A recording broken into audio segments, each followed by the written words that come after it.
Another game, another top 25 opponent. Can Arizona get it done at home against the Auburn Tigers?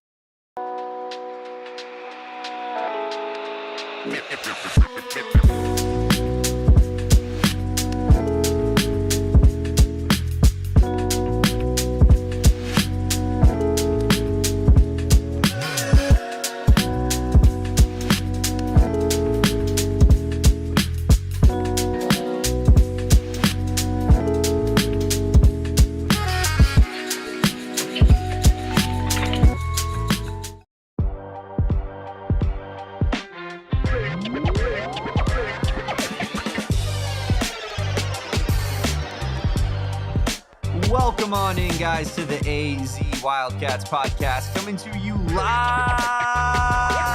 from Studio K, presented by our friends over at Circle K. I am Damon Fairall. He is Mr. Kevin Thomas, and we are the AZ Wildcats pod, presented by our friends over at Branded Bills. Head on over to brandedbills.com, use promo code BBPHNX, and get yourself 15% off your first order. Again, that's at brandedbills.com. Go check out that campus collection for yourself. Kevin rocking a campus collection hat, me rocking a custom apparel hat here that you can get yourself your company's logo, similar to what we did here at PHNX Sports, and get it on a Branded Bills lid. And we just got some new Branded Bills lids up in the locker, Kevin, Spicy. that are absolutely fire. Already ordered one of mine. Can't wait for it to get in here so I can show you guys my new Branded Bills lid.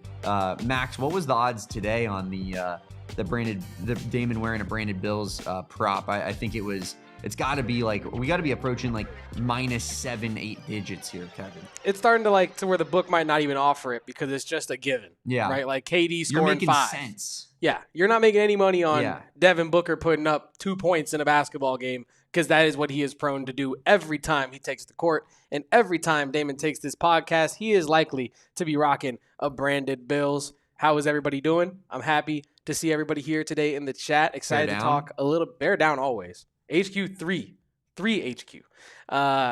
Very happy to be talking about this Auburn matchup today because it feels like, I don't know about you, Damon, but whenever these basketball teams take off a full week, like the football teams, it feels like it's forever. Yeah. I feel like we haven't talked about an Arizona basketball game upcoming in like a month, but it's really just been like 5 days in all actuality. But I'm excited for this one. It's another top 25 matchup, another brutal non-conference game, even though this one is at home. Second half of a home and home. I'm excited, Damon. It's good times. Yeah, no, it is. It's good vibes for sure. But you're right. Like, it's this December stretch, this late November, December stretch where you basically play one game a week, it feels like, for every week. There's obviously like the Christmas break where there's not games being played. So that kind of extends out the time period in which, you know, you're scheduling opponents. Arizona is playing 3 games in 3 weeks here, if I'm not mistaken, right? Against, I believe so, yeah. In the last game against Norfolk State, to Auburn, to Alabama, all being on the weekend. So yeah, it's definitely a little bit of a weird time in the college basketball season, especially once football ends as well, and when you have a good football team that you're awaiting your next opponent, and you don't even know who you're going to play yet. Like, it's just kind of a weird time in sports, but. You know, there are 2 places that you can be in this time, Kevin. Relevant and irrelevant. And at minimum, while we might not be playing a bunch of games, and thankfully we do have a basketball game upcoming tomorrow, but we got relevancy to be talking about. Number 2 basketball team in the country, number 18 football team in the country with room to rise. It feels good to be in Winnersville over here. I mean, it feels absolutely incredible, Damon. You're looking at a scenario where if Arizona is able to pull off, I'll call it the improbable, you're talking about 1, 2, 3, 4, 5 for 5 in your first top 25 opponents. 3, if Alabama remains where they are, 4 of which would have been top 15. That is an unbelievable non-conference schedule, and you have yet to even play San Diego State, and then you get into conference play where it really gets nasty. You talked about December. Yeah. February is unbelievable from a difficulty standpoint. I know, you know, December is difficult from a, you know, actual games being played with any sort of regularity standpoint. But once they start flowing fast. In February, you got at Kansas, home versus Texas Tech, home versus BYU, at Houston, at Baylor, home versus Kansas. That's an unbelievable run. It really, really is. And it kind of, this is kind of like the last sprint of the non-conference before you get to hidden pace again against like Abilene Christian, Bethune-Cookman, South Dakota State, and even Utah to an extent as well. So this Auburn matchup, I think, like the other top 25 matchups, will tell us a lot about where this Arizona team is at developmentally, where these freshmen are at, where Braden Burries is at, where Ivan Karchenkov's ankle is at. Tommy Lloyd says that is fine, by the way, and that he is probable to start for tomorrow's game against Auburn. So that is very good news for all Arizona Wildcats fans. And also, I believe I saw this quote from Tommy Lloyd where he was talking about how, like, leave the medicine stuff to us. Leave it to our trainers. Leave it to our elite doctors we have over here at U of A basketball. And I feel like, we're allowed to worry and then extrapolate what could happen if Ivan Karchenkov was to miss any time. That feels totally natural to me. I understand that the coach of the team might be like, look, we got it. Let's not freak out until we tell you to freak out. But respectfully, Tommy Lloyd, we're going to freak out regardless. Every time a body hits the floor, we're gasping. That's what Arizona fans, that's what we've become over the last, 20 years or so. It feels like we're just delaying the inevitable, right? And so, like there's times where like Koa Peat takes a hard fall, knock on wood, that it ever happens again, where I'm like, it's over. It's done. Let's wrap up this season. I'm going to go get my keys and go home. We're not even doing a post game, Kevin. Like this is just fan behavior.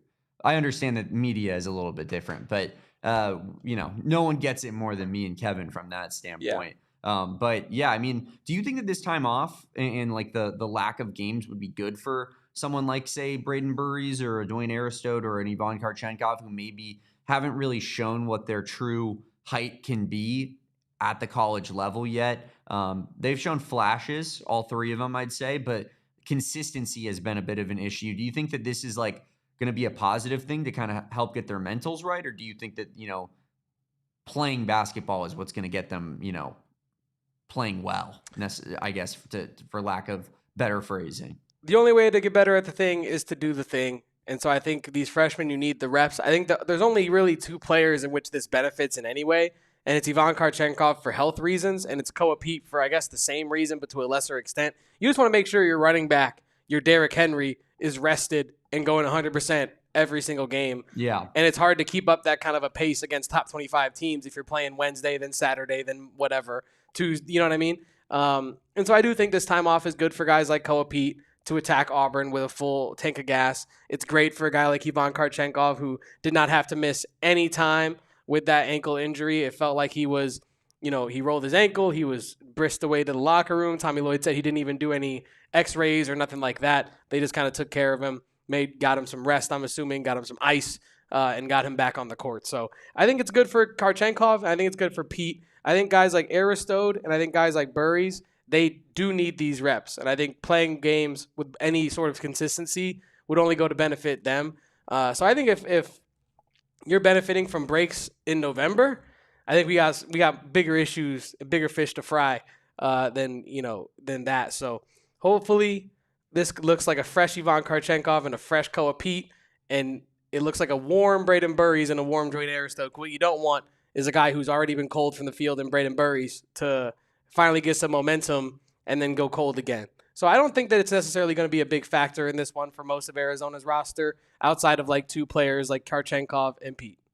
Yeah, I could see what you're saying there. But yeah, I definitely think that the reps for sure are more impactful, especially when you're not playing well. Like I think, from like maybe like more of a, Mo Krivas standpoint, where a guy who's kind of starting to show what you want him to show, and like, hasn't necessarily come close to his ceiling at Arizona. That's somebody that you would prefer to be like, let's get some more games rolling here, because he's got a good thing going. But I definitely think that like someone like Braden Burries just needs to see as much college action, especially against like ranked teams, as he's, kind of struggled in those games early on. Like that'll be big for Braden Burries. But this podcast is, we still believe in Braden Burries, and we're holding our Braden Burries stonks. That's for sure. So shout out Juan Serrano. But yeah, we're always holding our stonks here at Braden Burries on this podcast. But we do have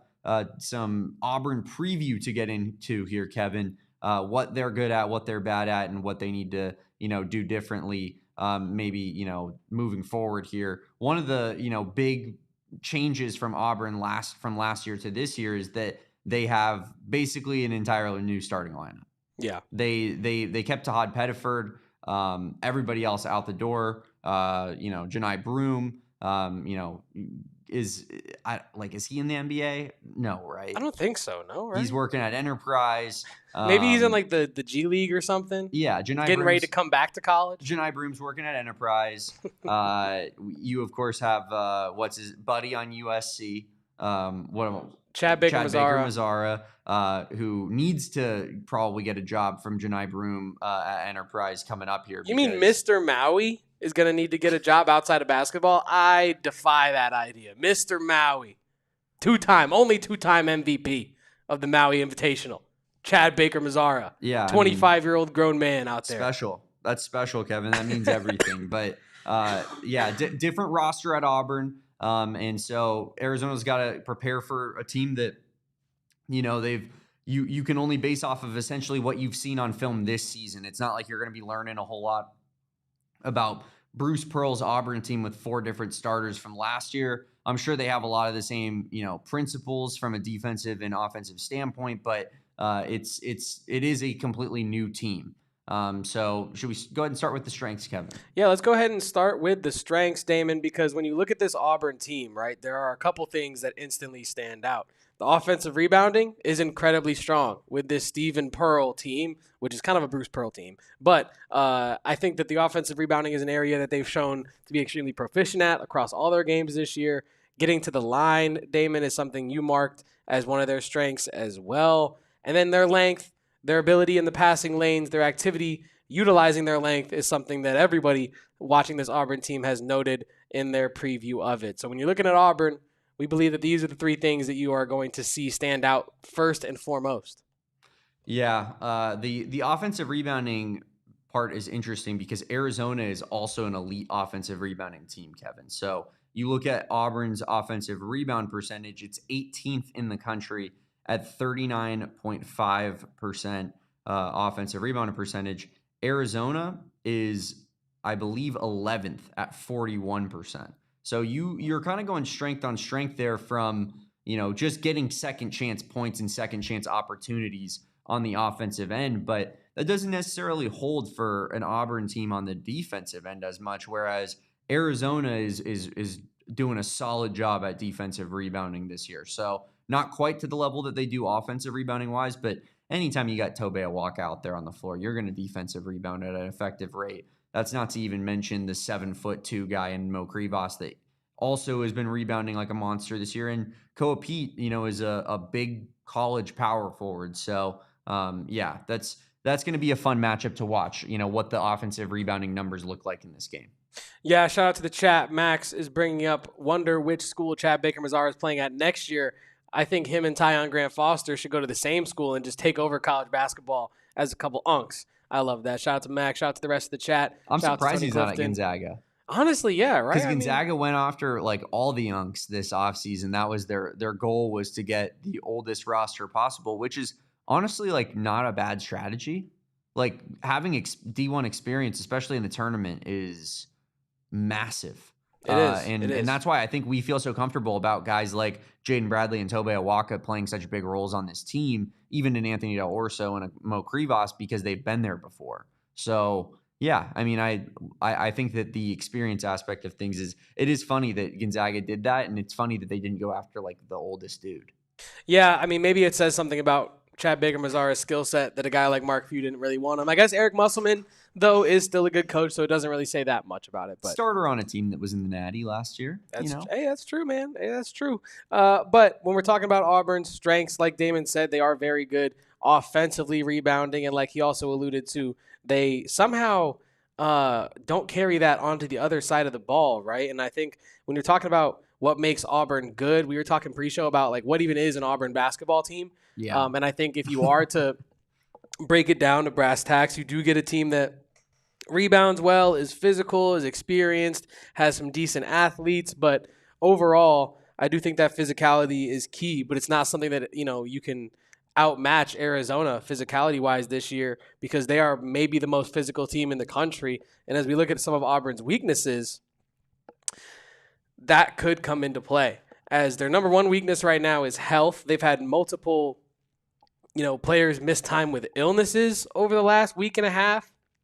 I'm not sure to the degree that illness has been, exercised from the locker room of Auburn. I don't know to what extent their players are fully healthy. I do know that Keyshawn Murphy, their center, their main size on this front court, he's missed time with a variety of injuries. I think he had a leg injury in the preseason, and then he had a back situation to start the year, and now he got sick. So I don't know exactly if he's at 100%. As of Thursday, so yesterday, I read an article that said at practice he was clearly not 100%, but he was out there doing his best. So I don't know what version of Auburn's front court Arizona is going to see in this one from a health standpoint, but they have not been able to remain healthy so far to start this year.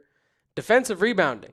This is, I think, the most interesting one, right? Because you'd think that I could maybe see a team that's decent from a defensive rebounding standpoint, not being as decent from an offensive rebounding standpoint.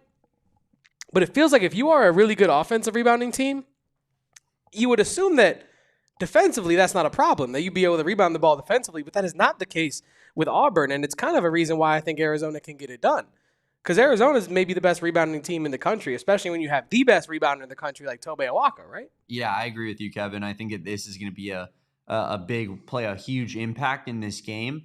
You're right. It feels like it's a situation where if you're offensive rebounding at that high of a rate, where you're one of the elite offensive rebounding teams in the country, of which Auburn, truly is, and your defensive rebounding percentage is 33.1%, or that's the offensive rebounding percentage that you allow is 33.1%, which puts them at 245th in the country.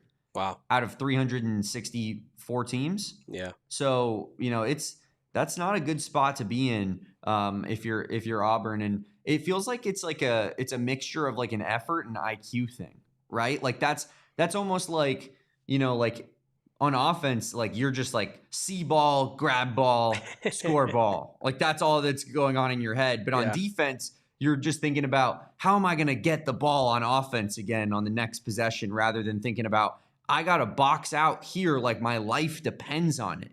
Because Tobe Awaka, that's how he boxes out. He boxes out every possession his family's life are on the line if he doesn't get the rebound. It feels like it. Yeah. And it plays out from a possession-to-possession basis. That's how you become such a truly elite rebounder.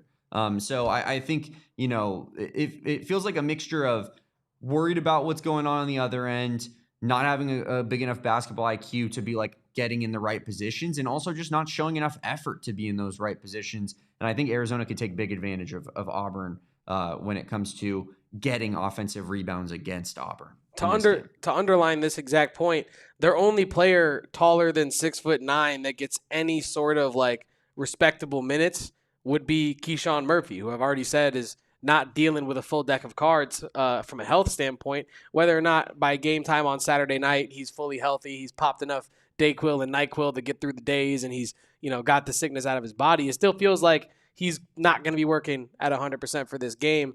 And he's their only guy above 6'9" at 6'10".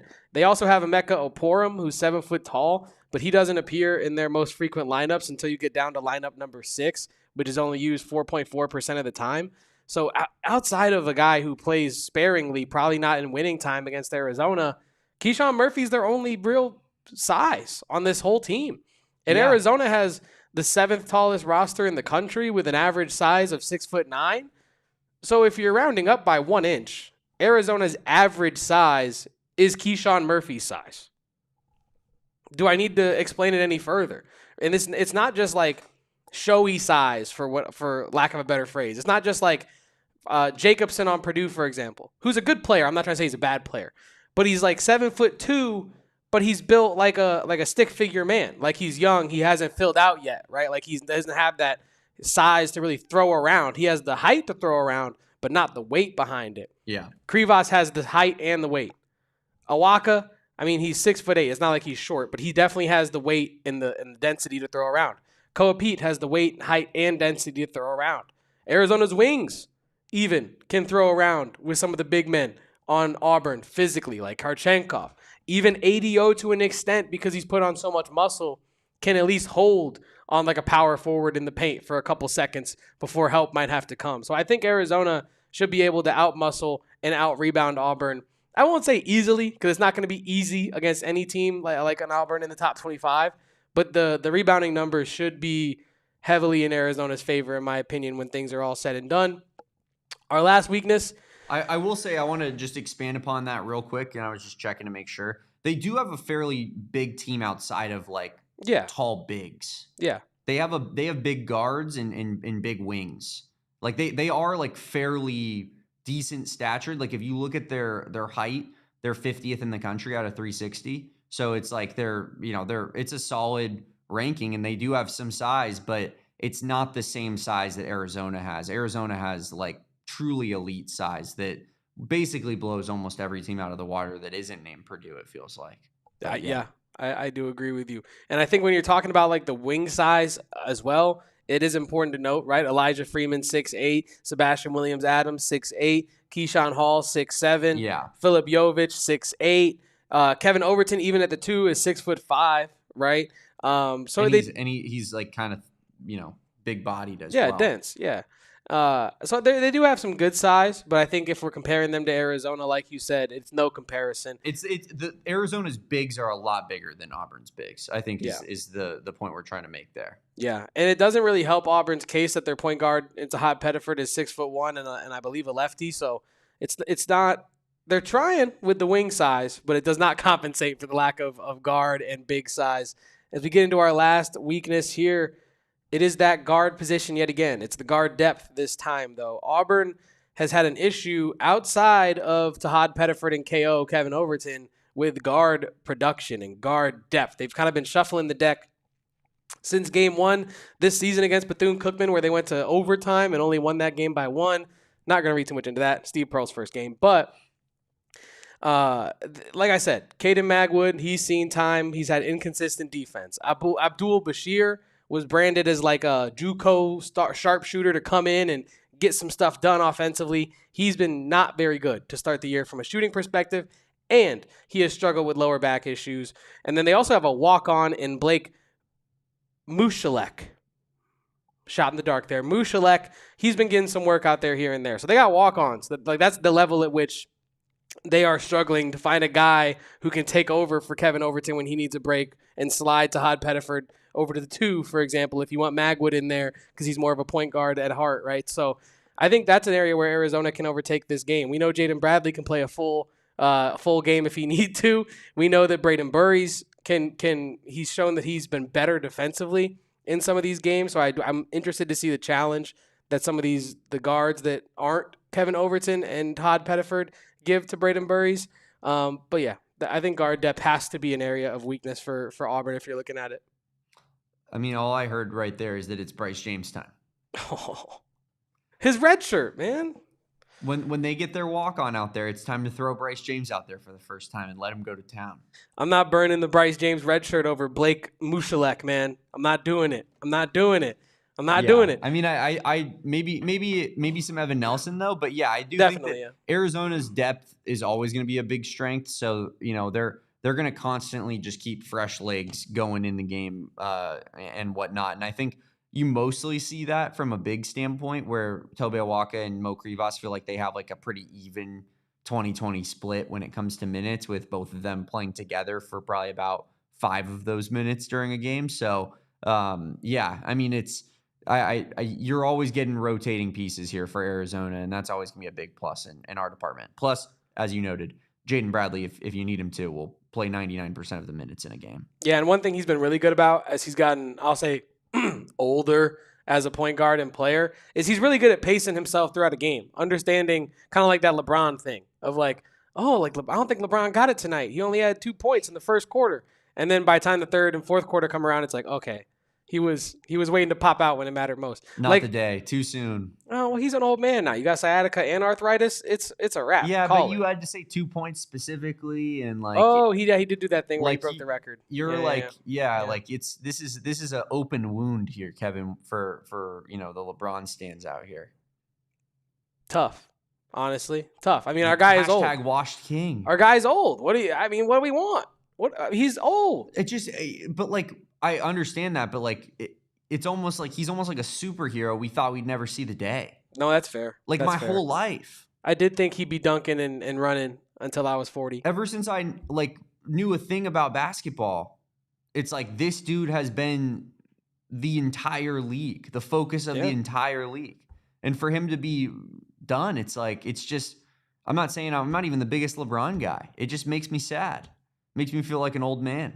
No, yeah, it is super sad. It is super sad. You know what, Damon? Let's take a break. Let's calm down. Let's get to an ad break here on the AZ Wildcats podcast. We're going to get our wits about us, and we'll be right back after our first break here on the AZ Wildcats pod. Leave a like. Don't go anywhere. Look, it is officially the holiday season, Damon, and there's no better way to celebrate than a gift that could just, I would say last a lifetime, but I'll say cover a lifetime, because with Aura frames, you can not only capture memories, but project them and make them last a lifetime. Not only is it a last-minute lifesaver, but it is truly the easiest gift to give. Aura frames is the answer to every holiday gifting moment. There's unlimited free photos and videos. Just download the Aura app and connect to Wi-Fi, and you can load up your frame with whatever memories or photos that you choose. And if you don't want to do that, you can have the gift receiver load the photos as well. You have the preloading option and the once already given option. And not only that, you can personalize it, add a message to your gift. And you're thinking, well, what if I don't have wrapping paper? What if I don't have time to make it look all pretty? Aura will do that for you. There's a gift box included. Every frame comes packed in a premium gift box with no price tag. So don't wait. Win the holidays right now with Aura Frames. For a limited time only, save on the perfect gift by visiting auraframes.com to get $35 off the best-selling Carver matte frames. That's AURA frames.com, promo code PHNX. This deal is exclusive to our listeners, and frames do sell out fast. So order yours now to get it in time for the holidays. Support this show by mentioning the AZ Wildcats podcast at checkout. Terms and conditions do apply. Aura Frames, they changed the game, and another absolute game changer you need to introduce into your life is Pure Edibles, a company founded here in Arizona and available at over 130 dispensaries statewide, Kevin. We looked it up. There's 171 dispensaries here in the great state of Arizona. That means that less than 40 don't carry Pure Edibles products, and if you happen to be going to one of those, shame on you, as Kevin says, and also find yourself a new damn dispensary, because there are good dispensaries out there that do carry the right products, and that right product is Pure Edibles. Check out the Pure Gummies, not covered in sugars like all their other competitors, with the effects put it right there clearly for you on the tin. They also are experimenting, Kevin. They're doing some new things, especially with our friends over at Mother Road, and they have the Tower Station IPA cartridge that they have put together. It is revolutionary stuff that they have going on at Pure Edibles. If you're in Arizona, swing by one of the select local dispensaries and grab your Tower Station AIO from Noble Road. Cheers to Hoppy Hour all day, every day. Go find yourself some Pure Edibles products from one of over 130 dispensaries statewide. And we are back. We are back on the AZ Wildcats podcast. Thank you to everyone who's tapped in today. Jervis especially, who said, I almost forgot to drink my water because Kev didn't tell me to. You know I'm going to remind you to drink your water at least once every pod. I might forget and not drink water myself, and that is a problem that I got to address in my own personal time. But Damon, we're talking about this Arizona versus Auburn matchup, and we mentioned that there are some players in this matchup that Arizona has seen before. And there are players on that Auburn team that are new to the Auburn Tigers program. One of those players is one Keyshawn Hall. You know how I think it's the Bills in the NFL have every Jalen on their team? Yeah. They have every brand of Jalen. They have all the different types of spellings. Auburn is getting close with Keyshawn. They have Keyshawn, Keyshawn, and Keyshawn, KESHWN.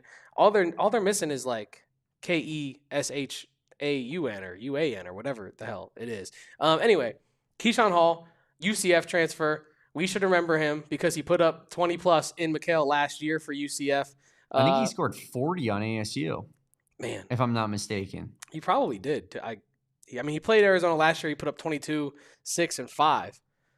So I feel like he must have balled out against ASU if that's what he was doing against U of A last year. But he is a real scorer. He's a really good scorer at 6'7". He can he's a real threat. He can kind of score from all over the place. He has already come into Auburn and taken over that role as the lead scorer for Auburn. He leads them in, I believe, points and rebounds coming into this one. Let me double check that real quick. But it feels like he has taken another step forward. He has increased his rebound total from last year to this year. He is playing very good basketball. He's a big reason that Auburn's been in some of these close games, right? I know they got absolutely destroyed by Michigan by 30+, but he's a big reason as to why they were able to get the W against Bethune-Cookman in their opening game, for example, where he was able to put up 28 points on 5 for 12, and he also has 8 rebounds in that game. This year he's averaging 21.8 points, 9 rebounds, and 2 assists. He's balling. He is definitely balling out this year. If Arizona's going to get the W, it does feel like even if Keyshawn Hall has a big night, I think Arizona can still get it done because some of his counterparts have proven that in these games where Auburn needs multiple guys to kind of go off to get a W, it's kind of just been the Keyshawn Hall show. I know Tahad Pettiford's had some good games.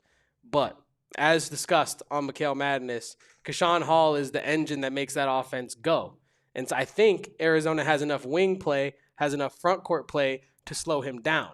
Do you feel the same? Can Arizona slow down this hot streak from Keyshawn Hall? Yeah, no, I mean, and is it really even a hot streak? Like all this guy does is score buckets. True. You know, even last year when his team sucked, like Bro's career is a hot streak. Yeah, for sure. Like that's just kind of who he is just a 6'7", 3-level scorer, which is a valuable as hell basketball player. So, you know, Keyshawn Hall is very good. There's a reason that he's at Auburn now after the season that he had last year at UCF, and part of it is Auburn had to replace a lot of really good players, but part of it is because, you know, they looked at, I'm sure, a pretty fat NIL package, said to themselves, we got to replace a lot of production, and who better to do so than this guy who is one of the best offensive weapons in the portal in Keyshawn Hall. So I you know, it's going to be a task at hand, but also Arizona's seen Keyshawn Hall before.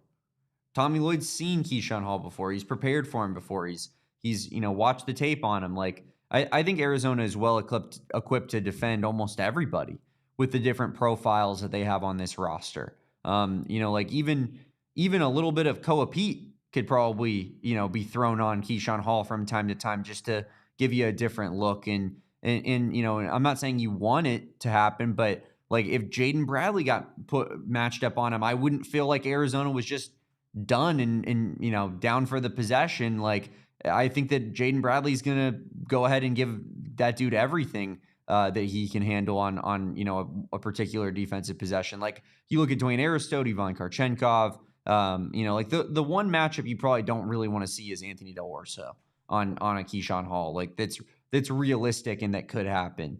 I think Arizona's probably going to have to do a good job of hiding Delly a little bit better on the Keyshawn Hall on the court situations. I know that we haven't talked about that as much this season, and you know, credit to Delly that he's played himself into being better at defense, but feels like maybe you disagree, Kevin, but like feels like Keyshawn Hall may be a little bit of a different animal in that regard. Like that's a guy we don't even really want to mess with. Like that's a matchup we don't want to see. Yeah, no, I get you. And I think the what makes Keyshawn Hall so dangerous is the fact that he is so efficient, right? Like he's really good at getting to his spots, and he's really not deterred by elite level defense. Now he's not unstoppable. That's not what I'm trying to say, but he might be unflappable. It's hard to flap the guy. It's hard to get him off his game. It's hard to get him off his scoring pedestal, unlike a Tahad Pettiford, right? And like if Arizona's going to get this done, I do think that while Keyshawn Hall might be able to go off and Arizona still get a W, I do not believe that if both Hall and Pettiford are having really good nights that Arizona is likely to get a win in this one. And I just think that's because Tahad Pettiford is that kind of player that when you have an elite level scorer like Keyshawn Hall, if you can have a guard backing him up in that sense, really taking over the offense and allowing him to just come off of screens and not have to create everything on his own. It really makes Keyshawn Hall's life easier. But Tahad Pettiford has been mighty inconsistent this season. And let me pull up his game-by-game log here as I don't know. Remember when everyone in the offseason was saying, oh, Tahad Pettiford, he's one of the best returning players. He could have went to the NBA, but he didn't. And now Auburn has all this. They got Bruce Pearl. They got Tahad Pettiford. They got Keyshawn Hall. Who is going to stop the Tigers? And then Bruce Pearl said, actually, I'm good. My son's going to take over. And Tahad Pettiford said, you know what? Maybe I'm not the elite level guard that everybody has told me that I am game in, game out. Maybe I'm like that every once in a while. But against NC State, I might put up 6 points. Against Jackson State, I might put up 6 points. Against Wofford, I might put up 9. Bethune, I might shoot 2 for 9 from 3, 4 for 13 from the field, and put up 11 points in an overtime game where my team beat Bethune-Cookman by 5 points.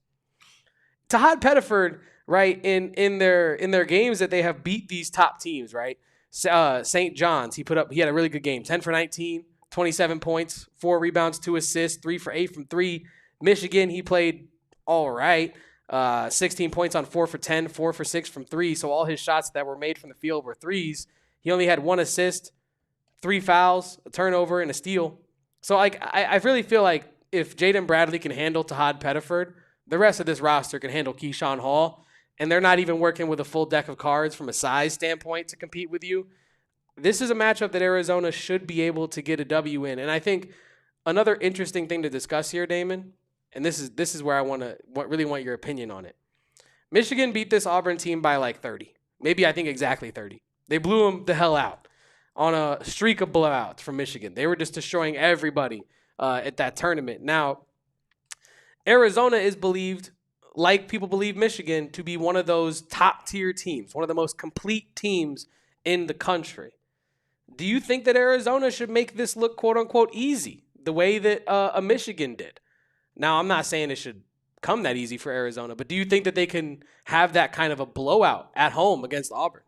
I definitely do. Kevin. I think Auburn is a good team, a solid team, but I'm not sure that they're like truly a team that is in Arizona's caliber, and so I think that like the Alabama game will tell us more about Arizona, but this is a game that you kind of have to take care of business. They did beat St. John's recently. Great win for them, no doubt about it. They're 20th in the Ken Palm.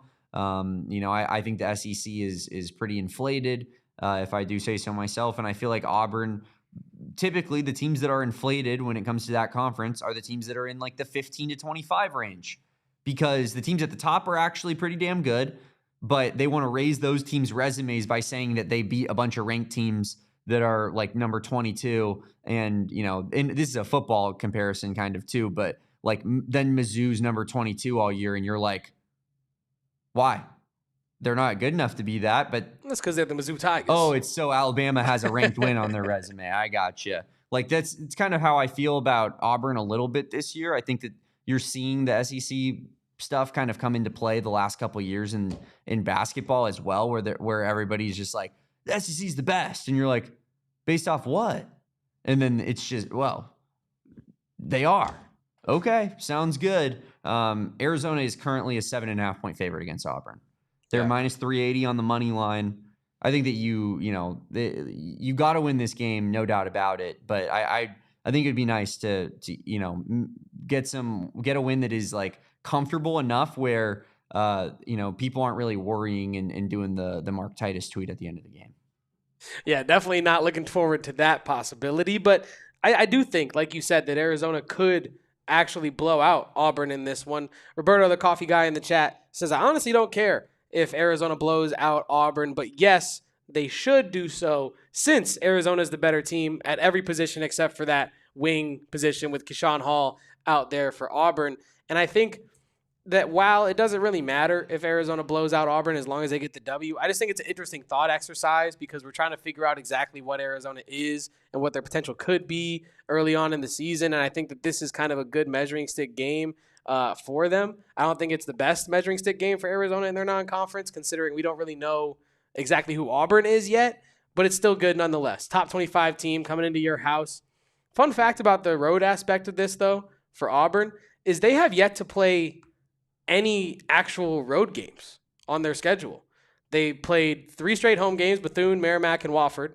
Played a semi-home game, pretty much a home game. It was in Birmingham, I believe, against Houston. They lost that game by 1 point. We're going to get to that in a second. Jackson State at home, Oregon neutral, Michigan blowout loss neutral, St. John's neutral, NC State at home. So their first true road game is at the McHale Center against the Arizona Wildcats. It's an uphill battle for Auburn, who has a first-year head coach.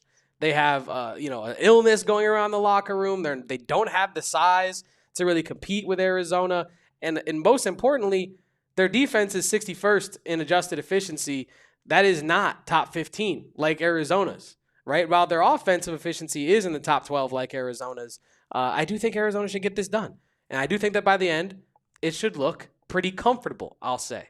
And I did want to get into some areas where I think Auburn's going to try to attack Arizona and some areas where I think Arizona can attack Auburn. And we're going to do all that and more after this break here on the AZ Wildcats podcast. So leave a like, drink your water, Jervis, and don't go anywhere.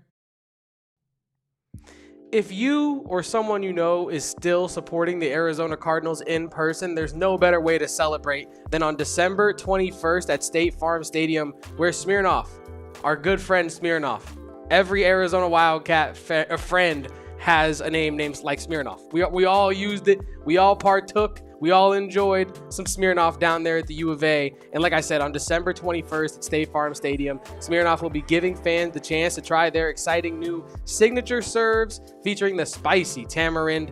And this will include a collaboration with Squirt, plus game day specific opponent themed drinks. Yes, I'm talking to you, the Atlanta Falcons. So if you'll be cheering on the Cardinals in person against the Atlanta Falcons on December 21st, don't forget to stop by and see our friends at the customized Smirnoff Spicy Tamarind Truck.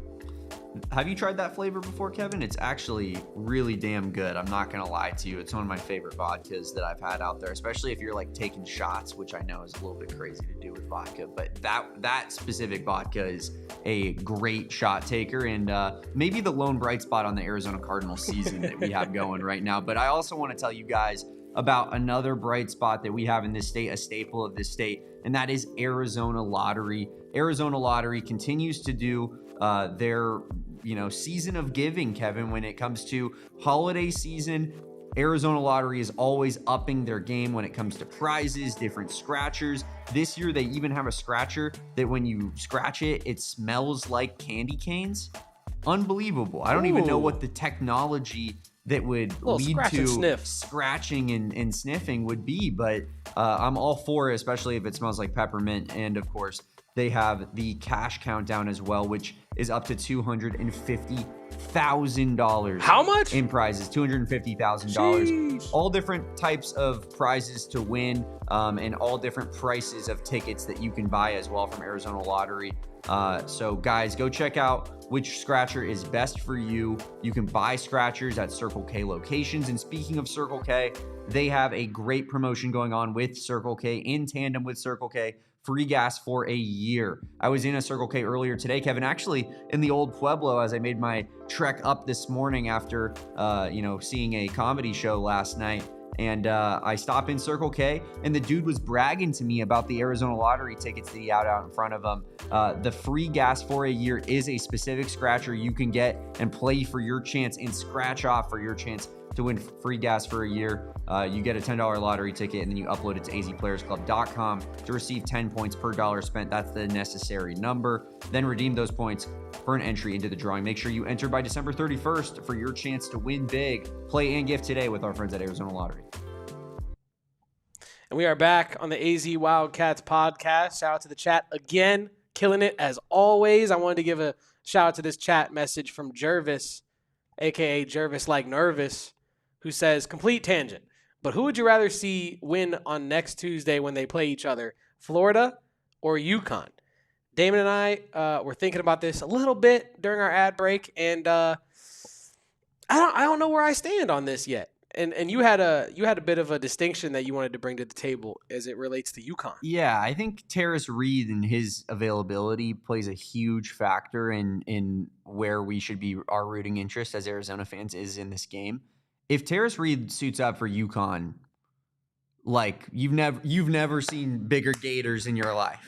And here's exactly why. I think that, UConn fans obviously were very loud about, if we had our team, we would have won this basketball game. Zero question about it. Like they were inconsolable. You could not have a conversation with a UConn fan being like, well, I don't know if he erases a 22-pound difference in rebounding or whatever it ended up being, but it was definitely what the main discourse was after the game.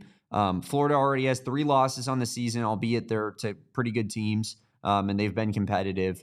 But we don't want to see Florida get like close to 500 on their record, like, because that would be 4 losses. I think they have 5 wins. I don't know if they've had a game in between there, but like if they're 5-4, I don't think that reflects super great on Arizona. If Terrace Reed suits up and they kill Florida, and it's way worse than what Arizona's game looks like against Florida, UConn fans are going to just be like, we're way better than them. But if he suits up and Florida can get the job done, that's best case scenario for us, where we can say, nope, we still would have beat you guys. We did beat these guys, and they're actually pretty damn good. And we have 2 wins over 2 really good basketball teams. See, that's why I wanted to ask you that question, because I knew you would have a mathematical way of breaking it down where you add some variables together and you get an answer. It's the Zach Galifianakis gift for sure, where things are just spinning in my head. I'm doing formulas. Because I was looking at it like, well, Florida is number 15 ranked. UConn's number 5 ranked. If UConn picks up an L, I guess we are Florida fans regardless in this one, actually. Because we need Florida to get their stuff together. Because if Florida keeps looking not strong, that loss keeps weakening. And I think the UConn loss, they're going to be fine regardless this season. I think because you have Hurley, because you have all this talent. Mullins came back recently. Because you have the Big East. True. And Mullins came back recently, and you have Terrace Reed hopefully getting back to health soon for them. So I do think we should be Florida Gators on Tuesday, chat. Let us know who you're rooting for on Tuesday. Damon and I are going to go ahead and round out our Auburn preview in this one. And I wanted to talk about some areas that I think that Steven, will be trying to attack Arizona in this one. He's actually been like surprisingly open, I think, about the ways in which he wants to attack Arizona. He's talked about how they're going to have to be strong in transition. They're going to have to push the pace. They're going to have to, kind of tire out Arizona's strength and muscles in the front court. That was kind of the logic that I was hearing, right? Like the logic, from Auburn's coaching staff was, Arizona's really big in the front court, but most big teams cannot play well in transition. Mm-hmm. I'm not going to do it if I was in front of them because I'm an Arizona Wildcat fan, but I would caution them that don't underestimate Arizona's ability to play strong in transition just because they have guys that are bigger than your guys, and you think that if you run them for half of a half that they're going to tire out. That is not the case. And I think Arizona also has the depth coming off the bench that Auburn does not have. And so I think it would be fool's gold to think that you can simply just, because Arizona's a bigger, more methodical team, that they don't want to push the pace or they're not able to do so. So I think Auburn's going to try to push a higher pace than they usually do. I think they're going to try to get out in transition. And I also think in the half court, this is something that Steve Pearl himself said, again, was that they're going to have to be really intentional and really aggressive when attacking the screen and roll against Arizona, because they see the drop coverage that Arizona plays as a way that they can try to take advantage offensively in the half court. Now, that is true. Arizona does play the drop quite a lot, and it's a reason that some fans think that Arizona cannot defend the 3. Yeah. We will see in this one how Auburn tries to take advantage of that. But I think those are 3 areas where I'm watching to see how Arizona responds, because Auburn's going to try to punch them in these areas. Tempo, transition, and the screen and roll drop coverage. I think that the drop coverage aspect is always going to be kind of the debate with Tommy Lloyd teams in particular because of how much drop they play. And as I say a lot on this podcast, like, it only takes one game of a team that can't miss where you're inviting them to take 3-pointers. It's not a series like it is in the NBA where you can be like, you know what? The math tells us that over the course of a 7-game series, they're going to miss enough threes where this is not a conducive way of beating us on offense, right? When you're funneling specific shots too. It's not like you don't want them taking a bunch of corner threes. You want them taking, threes on the upper parts of the wing more so. And so that's kind of the conundrum, is like, you always give a team an opportunity a team that's worse than you to step into a place like McHale Center and maybe they just go ballistic one night and just start raining threes left and right. Most of the time, college kids, you're probably fine, right? Like that's probably the strategy that is at play here is that Tommy Lloyd and his staff have been like, you know what?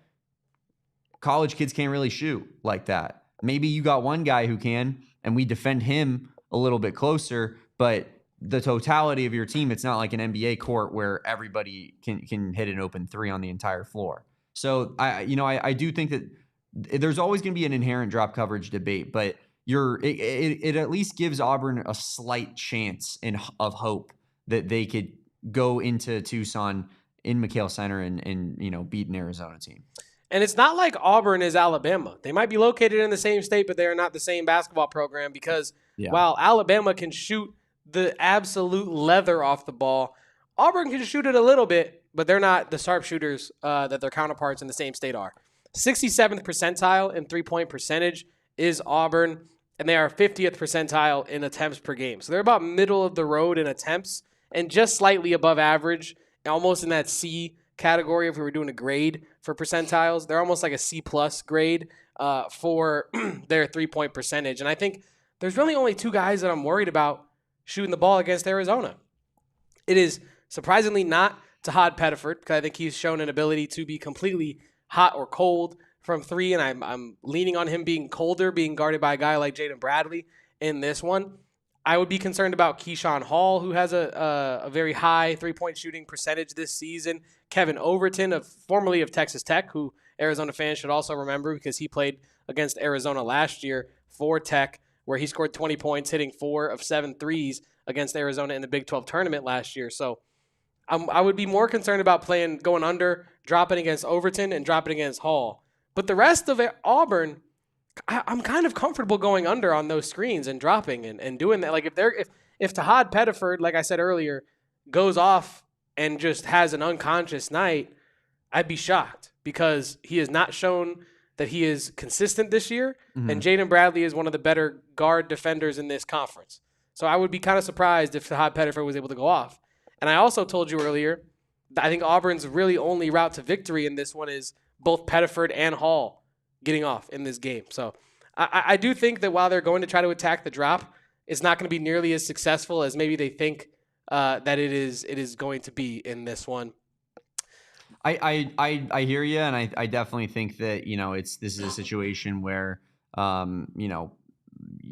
this is not Alabama. They have a couple guys who can shoot it a little bit, but Alabama is the team that, and not to get ahead of our skis, but like that's the team that I'm actually really interested to see what that looks like, because I want to know if that's the methodology to beating U of A. Because then I think like a team like BYU that is versatile and that can kind of play in that way that Alabama does. Like we saw it in the tournament, right? When they played Alabama, like they're going toe to toe with them playing that fast paced style. I think you could see like Kevin Young being like, all right, that's how we're going to play against U of A then. We're just going to push the pace, shoot a million threes. And that's the way that, we're going to try to take these guys down. And so I wonder if there's going to be like a bit of a blueprint put in place with these next couple of games here against the Auburns and the Alabamas. To your point, not to get ahead of our skis, but it would be undeniable to say otherwise. If Arizona is able to get through Auburn and Alabama, you're looking at a team that has pretty much faced every kind of opponent in this season. You got Florida, who's trying to do more of a balanced thing between the front court and the back court. You got UCLA, who just goes out there and tries to beat the hell out of teams when they're in the state of California, and if they can't get away with that, then they're probably just going to lose. You have a team in UConn that is incredibly fundamentally sound, and they are incredibly well-rounded from a talent perspective. You're able to defeat them. And then if you're able to defeat like Auburn and Alabama, you're talking about what style of basketball would actually make Arizona vulnerable at that point. You're looking at, you'd have yet to face BYU, Houston, Texas Tech. I think those are real teams that do present like stylistic challenges that are different than the teams Arizona's faced. But if you get through Alabama with a victory, it feels like you've beat every kind of opponent that you would need to beat to go on a run, and you are experienced and battle-tested, and we're not even to January by that point. So very interested in that matchup. But like we said, not trying to get out ahead of our skis. Arizona plays Auburn tomorrow night, 8 p.m. on ESPN. We have a pregame show. We have a postgame show. So make sure to tap in with the AZ Wildcats podcast tomorrow as we cover this game. Like, we're not going to be doing predictions today or specific keys to the game because we're going to be doing that on a pregame show. So if you're not here often, make sure to tap in tomorrow night, 7:30 for our pregame show. And while we're in that same vein of predicting things and seeing how Arizona can get it done, I wanted to look at that Michigan game that Auburn played. And now I know a lot of coaches, if you're coaching a team like Auburn and you get blown out by 30 facing a team like Michigan, you're probably inclined to just throw out the tape. Say, you know what? Nope, none of that mattered. You're not going to get blown out by 30 every night. We did not execute well. I'm not even going to look at this tape. It's no good. Trash tape. Throw it away.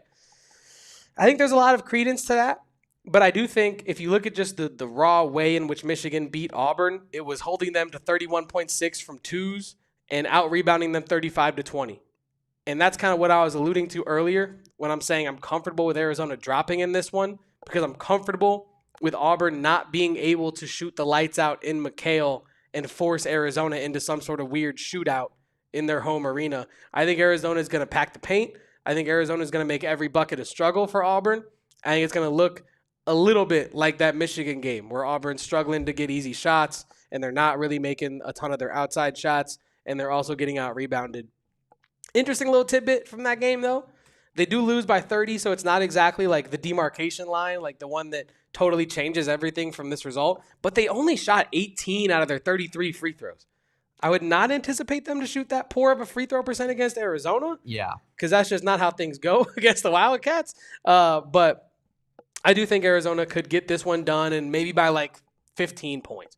Right? We're going to get more into predictions tomorrow, like I said. But I think this should be an Arizona win that by the end feels pretty comfortable. Yeah, I agree with you, Kevin. I think that it should be hopefully a Arizona Wildcats dub that is not necessarily all that nerve-wracking in the process. So yeah, like you said, we'll be doing pregame tomorrow, 30 minutes prior to tip, 7:30. Make sure that you guys are here on this very channel for that, where we do our pregame show, and then we'll be giving you postgame coverage as we always do. Now, Kevin, were we going to round out the show with our fun little experiment? We could indeed do that if you are down to do that. We could also talk about some Koa Peat projection stuff. Yeah, let's go ahead and do that, and then we'll hold on to we'll holster the gun here. But it was interesting. Our friends at No Ceilings NBA do great work over there. If you're unfamiliar, great NBA draft coverage and just college basketball coverage in general. But they came out with a quote graphic. I think it was yesterday on their social, and it had to do with Koa Peat, Arizona's blue chip prospect here in the upcoming NBA draft. And this is from an anonymous NBA executive, and they said he's not as crazy as athletic as Blake Griffin, but he scores a lot like Blake did.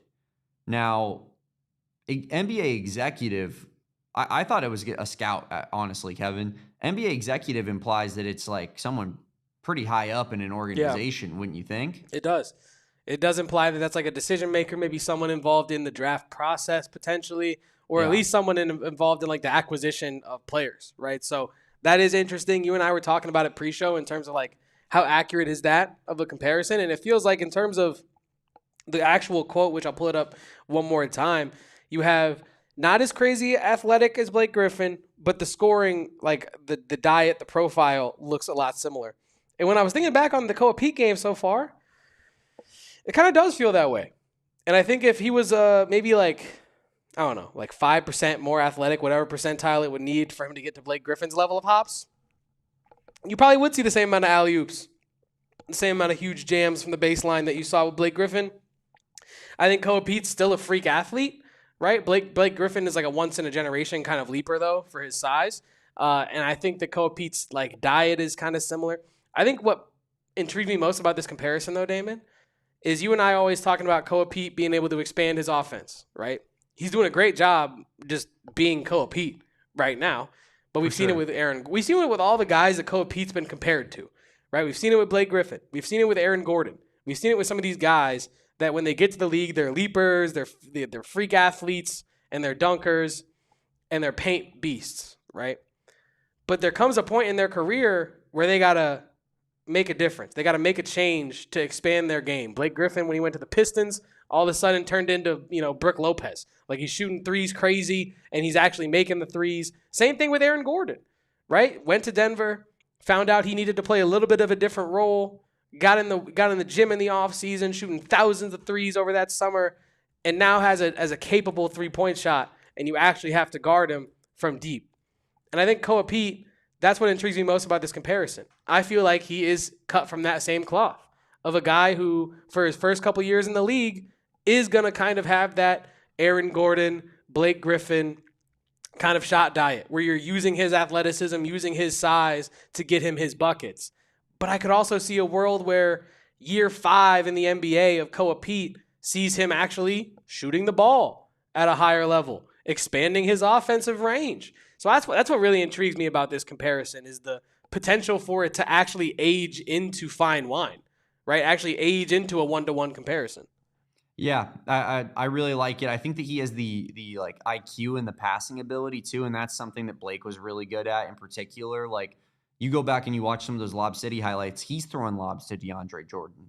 Like there are times where people are so worried about Blake Griffin's verticality that those centers are helping off of another guy who's also that good. And I think that Tommy utilizes that a little bit. Like, we're gonna see some Koa Peat in some ball, P&R ball handling actions with a Tobe Awaka and with a Mo Krivas, where you're just using his height and his passing chops to essentially just take advantage of mismatches. So I like the comparison. I do think that, as the thing says, like, Blake Griffin is like number 1, top of the line. Like, if there's, I like how MLB does their grades, where an 80 grade is like the greatest who's ever done it in that particular spot of all time. And if there was that kind of system for Blake Griffin, he would get an 80 grade athleticism. Like, that is the most athletic prospect that, like, you will see in a 10-year stretch.